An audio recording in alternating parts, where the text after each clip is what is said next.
Welcome to The Culture. We rest at the pulse of the community, providing all things news, media, fashion, events, and everything that we talk about in between. Documenting our Black powerful history and amplifying our Black voices, one interview at a time. We are The Culture.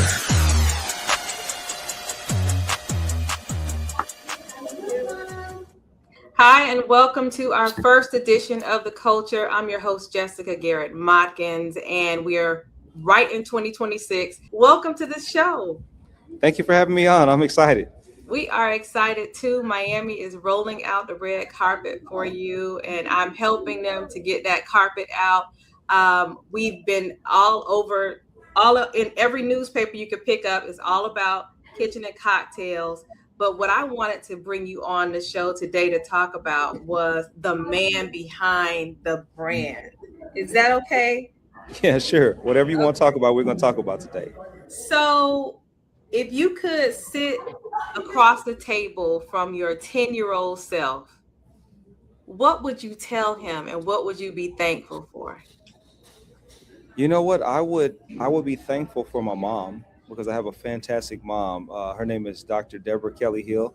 She's done a lot for me. She worked hard to raise me, and she still is, in a sense, raising me too. We work together at my companies. She's my director of community and governmental affairs, and she does a lot for me. She does a lot for my team, a lot for the community. And so, I would definitely be thankful for her.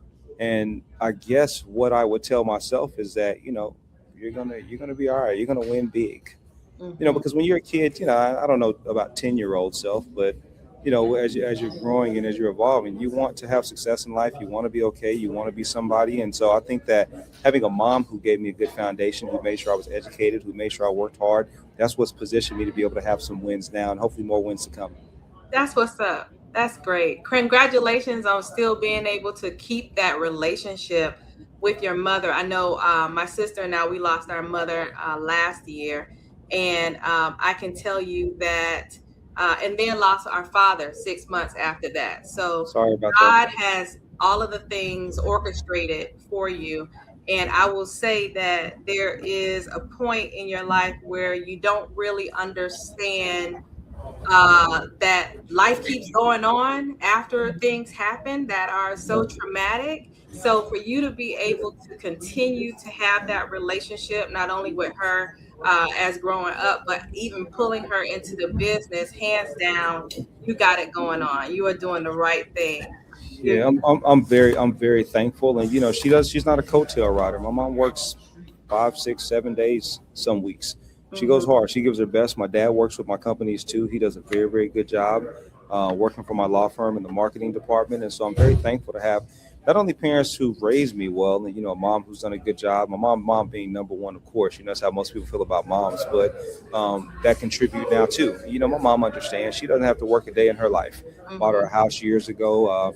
Such a good mom that before I bought her a house, she told me to buy my grandmother a house first. So I bought my grandmother a house and I bought my mom a house. And she's just a good woman. She works hard and she knows that she doesn't have to work a day in her life because I'm her son. But she comes in every day and she works, and she allows me to set the standard too. And she allows me to say, now look, if I'm holding mom accountable, then why would I not hold you accountable? Hey, if mom is working this many days a week, then why would you not work this many days a week? She's 70 years old. She's going hard. She's contributing. She's smart. She's sharp. People respect her. People go through her for things. She's very important. So you have to be as well. And so I'm thankful. That's great. Congratulations again. It's hands down. Legacy is what it's about. Now, were there moments when you just almost didn't want to keep going? And if there were, what shifted you to continue to push through? Never. There's never been moments that I didn't want to keep going. Never. Wow. And it doesn't mean that work can't be difficult or you can't run through challenges, but I see a lot of greatness in this world. I have so much admiration for people who've had success in hospitality and law and other fields, and I see them doing it. And one of the things that my father always taught me is that if someone else is doing something, there's no reason that you can't. There's no reason that you can't either. And so that's my mindset. And I know that there's a lot out to have in this world, a lot of fantastic things, and I'd like to have them. I'd like for my customers to experience them. And the only way that can happen is if I keep going. And so I'm really happy to say and blessed to say there's never been a day that I've been ready to stop or not keep going. I only want more. That's what's up. Mhm. At what point with your Kitchens and Cocktails by Kevin Kelley concept, when did you recognize that it wasn't just about food, that it was about creating space where people can feel seen and welcome? From the beginning and with the creation of the concept, I wanted a place where myself, my friends, family could enjoy ourselves and hang out and feel like it's our own. But also being mindful that other people want that same experience too. It's hard to have a restaurant where the people will respect you and treat you great. You're always just a person who walked in and out the door. And we'll have people who walk in and out of our doors too, but the people who come again and again and again, we want to develop familiarity with them. We want to develop comfort with them. We want them to feel that this is their place. And that's why when guests walk into the doors of our restaurant, we tell them welcome home, because we want them to feel that this is their restaurant home. And, Jessica, I eat a lot of places because I own restaurants. And so I can say that I eat for a living. That's my excuse to go to all these places. But there's no restaurant that I go to that they call me by name. There's no restaurant that I go to that gives me respect because I spend a lot of money or because I'm paying for bills for a lot of people. It's always just transactional. And I guess it should be that way for me, because me seeing it that way makes me want to say, okay, well, when we open up, Jessica, my name may be on the door, but this is your restaurant. This is Roy's restaurant. And so when you dine, we want to make sure you can feel special. We want to make sure the GM knows you. We want to make sure that you're greeted with a smile that's beyond just service. And that's the difference with Miami. Miami is a very, very cool city. Fantastic vibe, Art Basel. You got the big clubs, you got the big restaurants, but you're just a number in a lot of those places. When you go to those restaurants, you would think the star is the general manager or the manager. You would think the staff is the star, the way they treat you, and they don't smile, and they feel like they're the ones who's special. No, it's the customers who's special. I hope that with our restaurant, we can create a place where that's changed. And again, I've spent a lot of money in Miami. I've eaten in every big restaurant in Miami. I've eaten in multiple times. I've spent a lot of money there. And every single one of them, you're not treated like you're special. You're treated like the hostess. The hostess looks at, bye-bye, thank y'all. My staff's walking out. We're doing training. So I got to show them hospitality too, so they don't. Right. Right. But, when you go to these restaurants, they don't make you feel special. They make you think, well, I'm the pretty girl at the front, so I'm going to be rude and short with you. Or I'm the server who's getting all these tips, so this is what it is. Or I'm the owner, you're never going to see me in the restaurant. Or I'm the GM, the manager, I'm not going to touch tables because I'm going to let my staff do it. We're going to do things completely differently because we know what that other side feels like. And I know people who visit Miami and who live in Miami understand what that other side feels like too. And so, thank you, man. And so we're going to treat people a lot different in our restaurant. That's great. We're looking forward to it, and we're going to be able to experience it. I'm not certain, but maybe, do you think that has something to do with you being a Black man and a founder and understanding our culture?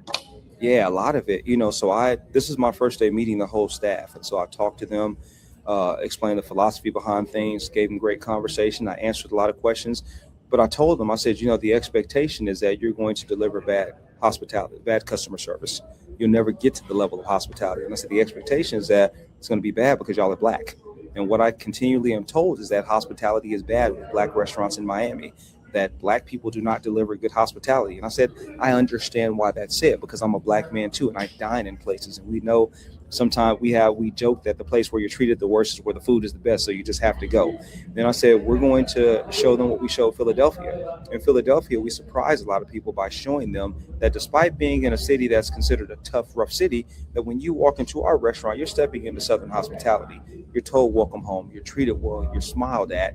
And if anybody can't deliver that, then we're going to get you out of here before these doors open. And if I catch it myself, I'm going to skip past my directors, GMs, managers, and I'm going to get you out of these doors, because I'm not going to allow people on my staff who won't make people feel well. When you work in hospitality, you understand, or when you live life as a whole, you get that people are happy. They're celebrating birthdays, anniversaries. We got engagements in the restaurant. Bye-bye. Thank you. We've got engagements in the restaurant, everything. But you also understand too that you got a lot of sad people coming and eating. You got people sitting at the bar because they've had a rough day. You got people who are eating a meal by themselves because they can't find a date. When they walk in our doors, we have the opportunity to treat them well, to give them a smile and give them care. And hopefully the care that we give them will make them say, I like this restaurant. We're going to come back because I was treated like I was somebody in this place. And so that's my ultimate hope. And, to go back on what I said about Miami hospitality, all places aren't bad in Miami. There's a lot of good places, but anybody who's visited Miami and who spent money in these restaurants, you understand. I was here with four of my buddies from law school. We came to Miami 3 weeks ago to sit down and talk about our businesses, how to help each other, what our staff looks like.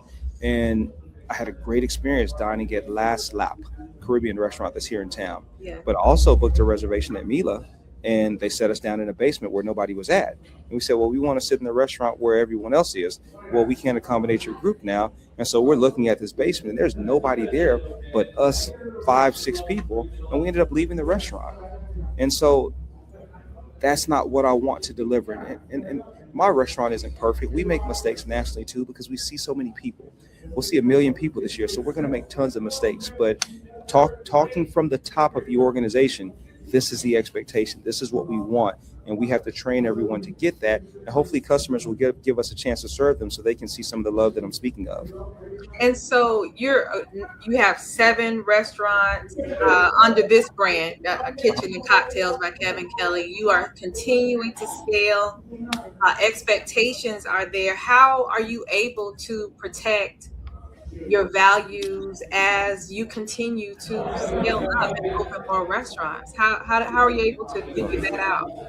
By being very hands-on with my core team. And so when I say my core team, I have 16, 17 directors that report directly to me and the CFO that reports directly to me. I talk to them every day. We have meetings every day. I actually hopped off a meeting with my chefs and with my director of finance and procurement so that I could be on this call. And so we talk constantly. If I'm meeting with, I feel like my job is just to be in meetings, but that's what I have to do. And I tell them I'm hands-on with you, so I don't have to be hands-on with the GM. But you have to understand that it's your job to be hands-on with these GMs and managers, and you have to expect from them that they're going to do the same thing with their staff. And so it's a lot of work, a lot of time, but it's no big deal. This is what I've chosen to do, and I love what I do. And what you do, you make it look easy. It's hard. So clearly you're gifted and talented to be able to do it. Can you identify a place that you're able to draw your strength from? Making people happy is a blessing. And seeing people dine in the restaurant and enjoy themselves, it means a lot to me. And, the majority are strangers that I don't know. But when I see a couple on a date, it matters to me because they've chosen us. When I see kids in the restaurant, I really like when I see kids in the restaurant, because the question often is, can we bring kids? I'm like, I got a couple kids. Why would restaurants say you can't bring kids, right? And so when I see children eating their food, it's a fantastic thing also, because you like seeing that. I love seeing that too, because it lets people know that we're about family. When I see, older women in the restaurant, I enjoy that too, because my mom loves the restaurant. My grandma loved my restaurant. And so it lets me feel like I can play a role in everyone's life that comes to the restaurant. And so out of all of the places in the world that you could have decided to open the 7th restaurant, Right, side of completion, why Miami? I like Miami. Everybody likes Miami though. The weather is good, even though it's cold here too. I'm surprised that it's cold a lot. And everybody in Miami who has good air conditioning wants you to know it, because they turn it, I feel like, to 40 degrees. But other than that, Miami is a fantastic place. There are a lot of fantastic people in Miami. I like the mix of people too. I like the diversity. I like the Caribbean culture. My mother-in-law is from Trinidad and Tobago. I've got a lot of good friends that are Jamaican. As an attorney, I represented many Haitian people here in Florida, and I like the mix of people.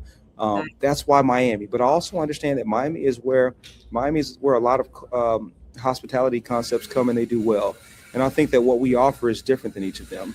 I'm not trying to compete with Komodo. I'm not trying to compete with Mila. I'm something different, right? But we are something that everyone should have also. Everyone should have Southern food. I'm not saying eat it every day. I'm not saying eat it every month, but I'm saying that this is dang good product that we have. And if you come, you're going to enjoy the foods, you're going to enjoy the vibe, and you're going to enjoy the experience too.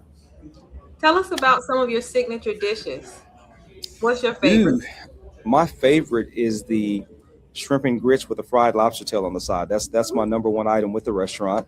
Our fried chicken is always favored by our guests. Our fried catfish is always fantastic also. There's nothing on the menu I don't like, and it's because I choose the menu. Mm-hmm. And me choosing the menu is important too, because I'll never deliver to customers something that I don't personally believe in. Now you have, oh, I'm sorry, go ahead. Oh no, go ahead. Go ahead. You have cocktails in the name. Yes. So clearly you have to be doing something right on the cocktail side. What can people look forward to? Cocktails are important too because we don't want to just be a Southern kitchen. We want to be everything. We want you to be able to have a good drink, have a good happy hour. Our peach douce frozen is our top seller across the country. I was just training our bar team on that. Every single city we're in, that sells the best. We even have a drink called a True Flame that I picked up in a country traveling many years ago that catches on fire. And so we light one glass, we pour the beverage back and forth. Guests take video of it. You see it on Instagram.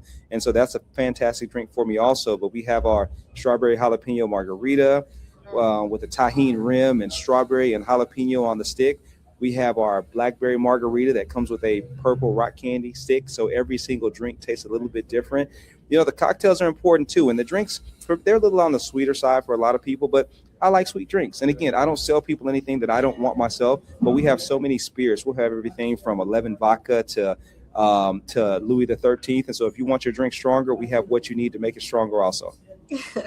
So when people walk away from a Kitchen and Cocktails by Kevin Kelley experience, what do you want them to have beyond being full? What do you want them to feel? Well, beyond being full, you took the words out of my mouth. I want them to feel full. That's the first thing.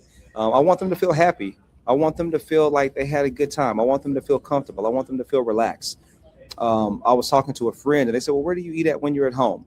Well, usually I sit on the couch and I've got an extension there and I'll sit my legs out and I'll put a tray on my lap and I'll eat food and I'll watch TV. But I'm home then and I can feel comfortable. And I'm not saying come to the restaurant, take your shoes off, right?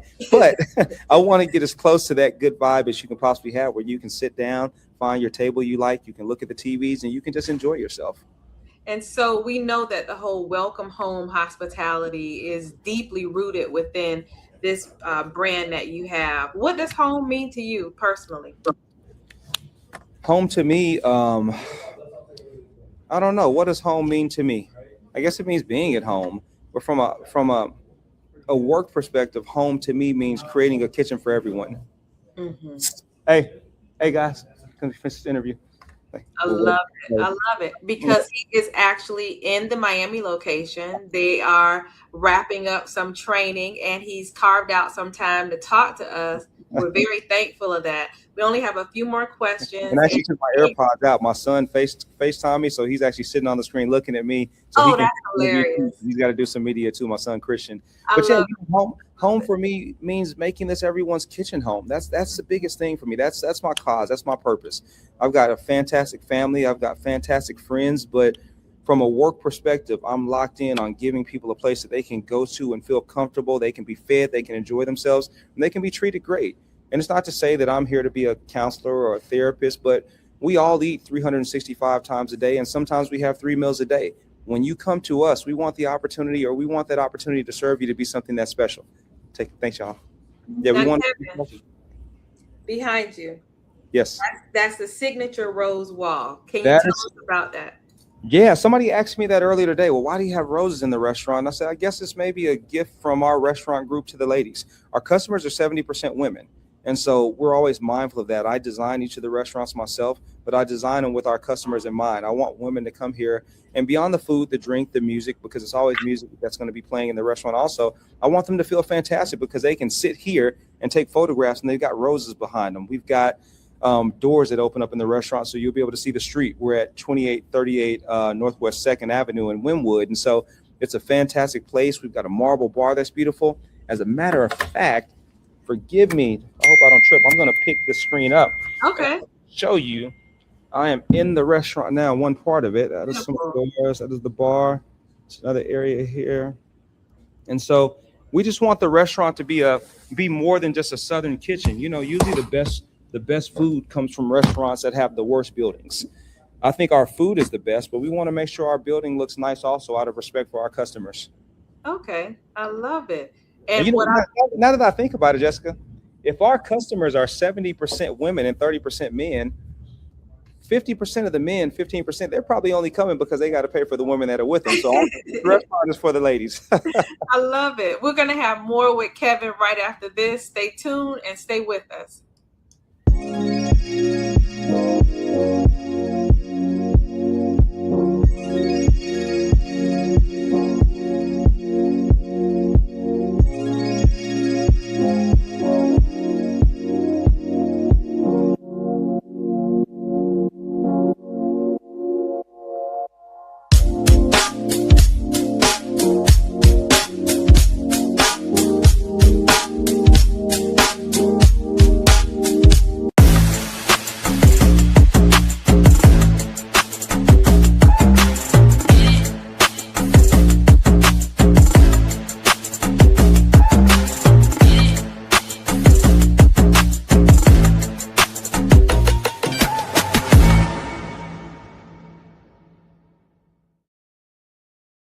Kitchen and Cocktails by Kevin Kelley. It's in Wynwood. The address is 2838 Northwest 2nd Avenue, Building 2. The grand opening is January the 17th. And guess what? If you're looking to get a reservation, you can walk in. But if you want a reservation, just head on over to Open Table and get that reservation so you and your guests can have a wonderful time at the restaurant.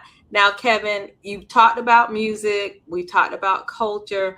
How are you able to just make sure that all of those things are infused without losing the authenticity as you continue to duplicate your restaurants across the nation? Well, we never forget the foundation. The foundation is the food. The food is the star. The food has to be good. If the food's not good, it doesn't matter what's on the playlist here. It doesn't matter how good the cocktails taste because we're not a bar. And so we make sure we spend time training our chefs. We make sure that take care. Good job today, y'all. We make sure that everyone is happy in the beginning processes by ensuring that the food tastes good. We have to stress test our chefs too, because we get high volume in our restaurant. So, we fly in chefs to work with the chefs who are in the city to make sure that for a long enough period of time, those chefs are trained so they get the volume. Southern restaurants, comfort food restaurants rarely do the numbers that we do. And so in doing these numbers, it's different for our back of the house team too, because they have to work harder than they've ever worked before, because usually there are so many people that are coming. But, the food is a star, and we never forget that. If the food is good, people are going to come. The reason that the drinks are important, the decor is important, the music's important, is because that gives us an extra opportunity to put a little cherry on top to ensure that our guests come back and they receive more. And I think you just answered this. I wanted to know, why do you think food remains one of the most powerful ways to bring people together? You know what? I didn't ask myself that question, but when I opened my restaurants, people would call me all the time, stories about me, so on and so forth. And I've been a successful lawyer for 20 plus years. I've gotten over $1 billion for my clients. And I'm like, why is everybody blowing me up about restaurants when I've been killing it as a lawyer? You need to blow me up from a law firm too, right? But it took me a second. It took me a year, maybe two, to understand, you know what? Damn, it's because people eat 3 times a day. They may get into an accident once in their life. They may need an insurance agent once in their life. They may need a dentist once every 3 to 5 years, but people eat 3 times a day. And so that's why food is so important to people and why it connects. Mm-hmm. Kevin, right now, in this season of your life, what are you most grateful for? Family and friends. I've got fantastic family and friends. They're very good. They're very supportive. They're honest. They're loyal. They're good people. Beyond that, I'm very, very grateful for our customers, because our customers nationally allow us to open these restaurants. If we weren't supported in Philadelphia, then maybe we can't open in Miami. If we're not strong and stable in Dallas, then perhaps we can't open in these other cities. And so, the customers are something that we're very, very grateful for. And they're also a base that we won't ever take for granted. Thank you so much for joining us today. Any closing thoughts? Yeah. First of all, I want to thank you for your time. You and Roy have been fantastic and very supportive of our brand. We can't win alone. It takes the right people, and it takes a lot of the right people to ensure that we have success. You both have been helpful to us, and you've accumulated people who want to see us win too. And we're thankful for that. This restaurant here is not just a restaurant that's across the country, but for Miami, we're a restaurant with 125 people hired that are Miami people. And so we're bringing people from over town, from the gardens, and we're giving them opportunity that they didn't have before. You see, when you go to top restaurants, and when I say top restaurants, restaurants that are doing 10 million plus, when you look at the management team there, they don't look like us. When you look at the servers there, they often don't look like us. And so our people don't get opportunity. With my brand, Kitchen and Cocktails by Kevin Kelley, I make it a mission to give us opportunity. And it doesn't mean that I'm not diverse. I respect diversity too, but I give us chances that these other brands don't. And so if you look like me, if you believe in our cause, which is diversity for all, respect for all, then come support this restaurant, because you're going to see what hospitality should look like. You're going to see what diversity should look like. And you're going to see people in this restaurant working that should have been given chances elsewhere, but we're going to give them a chance, and they're going to shine. And those questions about hospitality and Black-owned restaurants, you watch the staff that I've got here. They're going to make you smile, and they're going to make you proud to be from this area. Thank you, Kevin, for joining us. Once again, it's Kitchen and Cocktails by Kevin Kelley. They're opening on January the 17th in Wynwood. If you would like to make a reservation, head on over to Open Table. And until next time. Hey, Jessica. Yes. Can we hop back on real quick? Hey, come back here, guys. Come back here. Come stand behind me. Come on, so they can see some of y'all. Let me show y'all some of the team. Oh, y'all yes. wave and say hey. Y'all want to rotate around? So y'all go that way. Walk that way. Rotate. Like, move. You gotta move this way. Move this way. They go next. Everyone can't wait to meet you all. Yay! I love it. Hey. You're welcome home. Oh, love it. Yay. So welcome home. Come on, hurry. Come on. Come on, girl. So Miami, we can't wait to welcome you home. We'll see you soon. Jessica, thank you for everything. Tell Roy I said what's up. I sure will. The Culture is produced and owned by Hip Rockstar Media and is distributed by the Culture Media Group. It cannot be reproduced or broadcast without written consent. All rights reserved.